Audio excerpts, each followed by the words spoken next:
आसाम के रंगपुर में एक शांत सा इलाका है।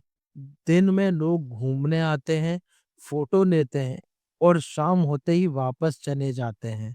लेकिन अगर किसी ने हिम्मत करके पूछ लिया इस किले के नीचे क्या है, तो लोग सिर्फ इतना कहते हैं, नीचे मत जाना। आज की कहानी है तलातल घर की, एक ऐसा किला जिसका आधा इतिहास जमीन के नीचे जिंदा दफन दिया गया है। ये कहानी शुरू होती है 18वीं शताब्दी में, जब आसाम पर आहू वंश का शासन था। उस समय के सबसे ताकतवर राजा थे स्वर्गदेव राजेश्वर सिंह। उन्होंने बनवाया एक विशाल महल, जिसे ऊपर से देखकर लगता था एक शानदार राजमहल, लेकिन यह सिर्फ ऊपर का सच था। इस महल के नीचे कुछ और ही दुनिया बसी हुई थी।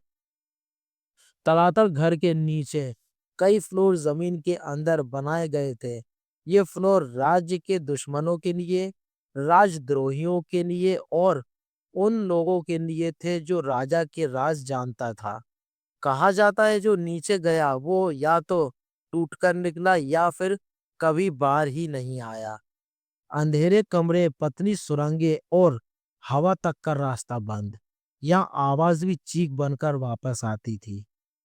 एक कहानी आज भी आसाम में चुपके चुपके सुनाई जाती है। एक अहोम सेनापति पर राजद्रोह का आरोप लगा।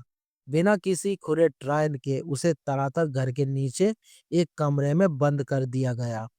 कहा जाता है 3 दिन तक उसकी चीखें ऊपर के महल तक सुनाई देती रहीं। चौथी रात अचानक सब शांत हो गया। सुबह जब दरवाजा खोला गया, अंदर सिर्फ खामोशी थी। ना कोई लाश बाहर आई, ना कोई सच कभी निकल के आया। जब ब्रिटिश आसाम आए तो उन्होंने तरातर घर का सर्वे किया। ब्रिटिश ऑफिसर ने लिखा, the underground level are unsafe and disturbing. हवा का अजीब प्रेशर, आवाजों का गूंजना और सोल्जर का बेचैन हो जाना। कुछ जवान बीमार पड़ गए, कुछ ने नीचे जाने से मना कर दिया। आखिरकार ब्रिटिश ने फैसला लिया, नीचे के फ्लोर को हमेशा के लिए बंद कर दिया गया। आज भी तरातर घर का पूरा हिस्सा टूरिस्ट के लिए खुला नहीं है। सरकारी वजह बताई जाती है सेफ्टी रीजन, पर सवाल यह है, अगर सिर्फ सेफ्टी होती तो बाकी खतरनाक जगह खुली क्यों है? क्या जमीन के नीचे कभी भी कुछ ऐसा है जो दिखाया नहीं जा सकता?